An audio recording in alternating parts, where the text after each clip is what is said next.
최신의 신호탄을 쏜 국민의힘과 달리 더불어민주당은 총선 악재가 터졌습니다. 송영길 전 더불어민주당 대표가 전당대회 돈봉투 의혹으로 구속되면서 민주당의 사법 리스크가 또다시 불거졌는데요. 송영길 전 민주당 대표는 불출석 사유서를 내고 구속 후 첫 검찰 조사에 응하지 않았습니다.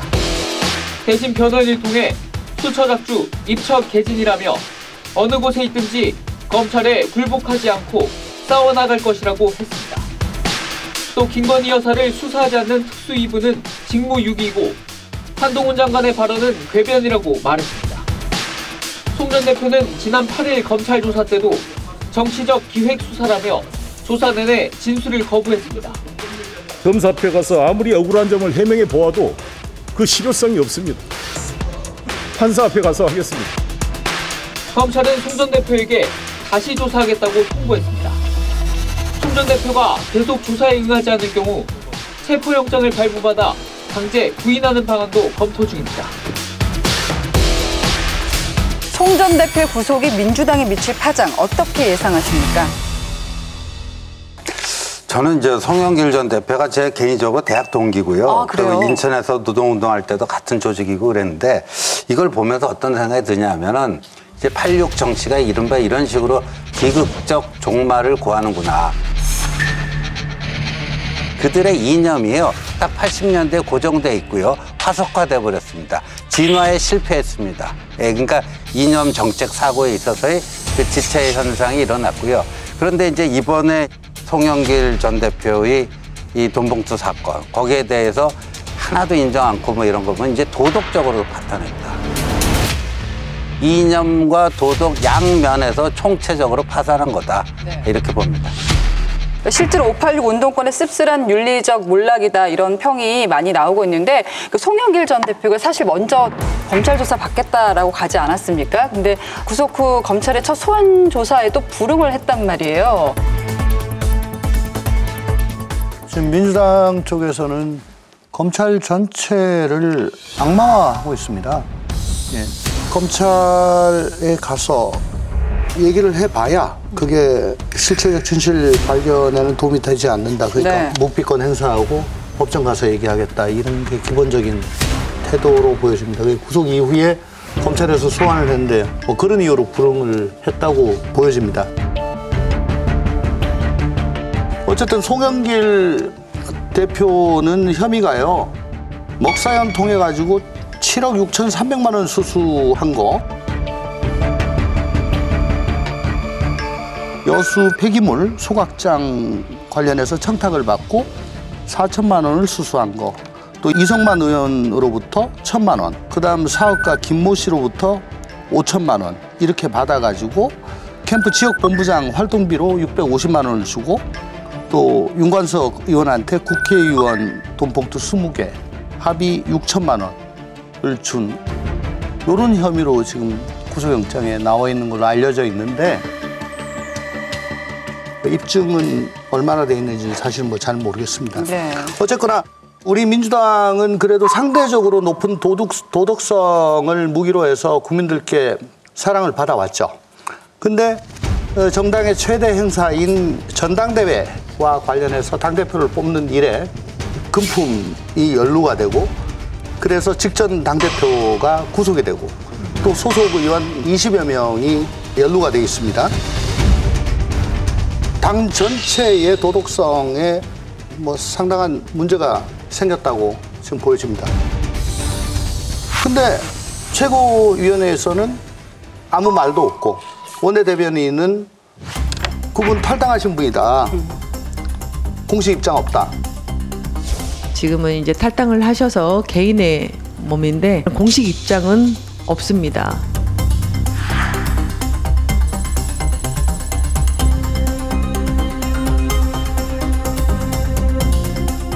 민주당이 이 공개 입장 낸 거 보고 좀 의아하다는 생각은 들었습니다.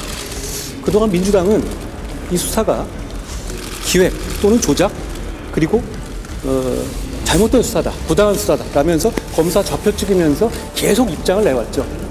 구속영장이 발부되니까 탈당했으니까 입장 없다? 뭐 탈당 어제 했나요? 국민들이 보시기에 황당하다고 느끼실 것 같고 부끄러움을 모르는 발언이라고 생각합니다. 민주당 전당대회 때 벌어진 일이고요. 네. 예. 또 그 사건과 관련해서 최소한 20명의 국회의원들이 연루의 의혹을 받고 있지 않습니까? 그렇죠. 예. 그런데도 탈당했다는 이유로 남의 일이다. 이런 식으로 한다는 것은 국민들이 보기에 참 뻔뻔하다. 이런 생각을 갖게 하죠.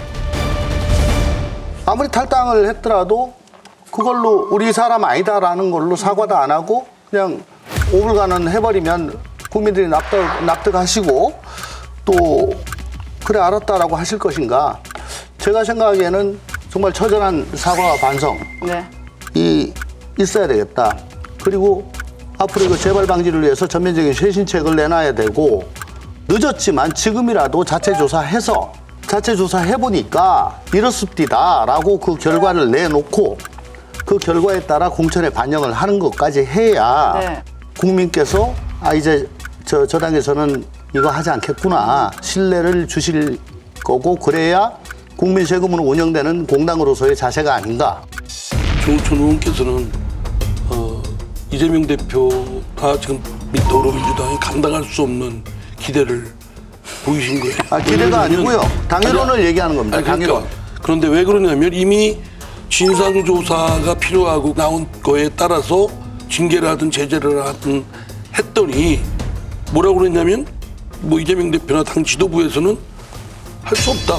왜냐? 강제 수사권이 없기 때문에. 방금 전까지도 그 돈봉투 사건이 터지니까 그 검찰 야당 탄압이다 라고 했던 그 장본인들이 당의 지도부가 검찰이 수사에 맡긴다. 결과를 지금까지 그런 입장이고 더 비겁한 거는 송영길 대표가 이미 탈당을 했다. 지금 이 사건이 송영길 대표가 어떤 개인의 자격에서 한 것도 아니고 탈당 이후에 벌어진 일이 아니잖아요. 당에 있을 당대표일 때 당대표의 선거와 관련해서 생긴 문제예요. 그리고 돈봉투가 지금 드러난 것만도 20명 가까이가 주고받고 했다는 것이 의혹입니다. 그럼 이게 가벼운 사건입니까? 이게 국회의원이 거기서 녹음 나오는 거 보세요. 왜 우리는 빼고 안 주냐. 그래서 너 윤관석 의원이 줬다는 거 아닙니까? 야, 이런 부끄러운 모습들이 현직 국회의원들이 돈 몇백만 원에 이렇게 하는 걸 보면 도대체 이 사람들은 그 몇백만 원 돈 받으려고 국회의원 하는 건지 정치하려고 국회의원 하는 건지 장본인 송영길 대표가 탈당했기 때문에 우리는 모르는 일이다. 네. 정말 비겁한 것이고요.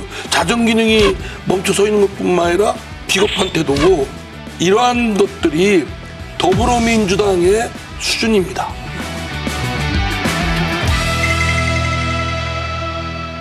어떻게 이런 일이 있을 수 있을까 하는 생각을 하게 되는 것은 바로 유창훈 판사 한 명에게 민주당의 전직 당대표와 현직 당대표가 다 영장 심사를 받는다. 이거 아마 전 세계에 이런 예는 찾아보기 어렵지 않을까 하는 생각을 하게 되고요. 근데 결과가 다르니까 또 지금 다른 반응이 나오고 있잖아요. 그래서 이제 그 결과를 보면서 저는 송영길 대표가 전생이 만약에 있다라고 하면 이재명 대표에게 뭔가 업을 쌓았던 게 아닌가 하는 생각을 사실 좀 했습니다. 태양을의 경우에도 본인이 양보하지 않았다라고 하면 본인도 방탄을 상당히 누렸을 텐데 그러지 못했다라고 하는 것이고요.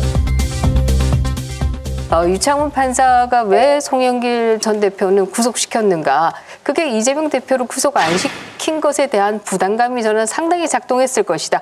왜냐라고 하면 사실 피의 사실만 놓고 본다라고 하면 비교가 안 되잖아요. 이재명 대표의 그 당시에 피의 사실의 경우에는 4,900 몇십억의 배임과 더불어서 100 몇십억의 제3자 뇌물죄 성남FC와 관련해서 뿐만 아니라 증거인멸과 관련해서도 단순히 컴퓨터 하드디스크를 없앤 게 아니라 아예 증인에게 다른 말을 시켜버리는 이런 녹취가 다 나와 있는 거 아니겠습니까? 그렇게 본다라고 하면 송영길 전 대표의 경우에는 정말 조족지혈이다. 이재명 대표에 비교한다면 라고 할 수 있을 텐데요. 그럼에도 불구하고 여기는 구속이 되지 않았다라고 하는 것은 결국 유창훈 판사가 이재명 대표에 대해서는 구속시키지 않은 것에 대한 부담감을 여기서 풀어버린 게 아닌가.